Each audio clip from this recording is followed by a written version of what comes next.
parole est à Madame Sonia Lagarde. Merci, Monsieur le Président.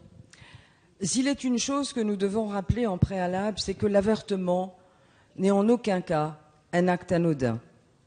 Simone Veil, ici même, le 26 novembre 1974, affirmait, je cite, « Aucune femme ne recourt de gaieté de cœur à l'avortement.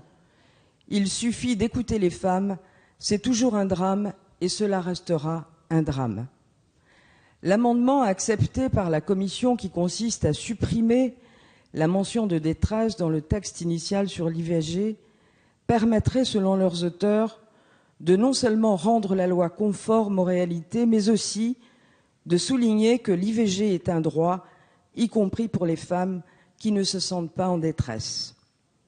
En tant que femme, on peut comprendre, on doit comprendre le sens de cet amendement qui, finalement, ne fait qu'offrir aux femmes la liberté la plus fondamentale, celle de disposer librement de leur corps.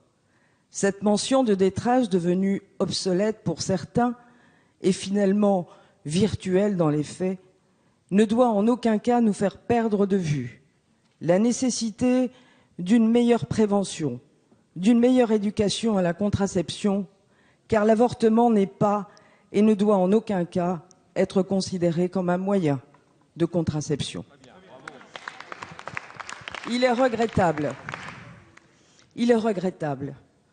que cet amendement réouvre la porte de tous les excès, crée une fracture inutile dans notre société, source de tensions et de divisions.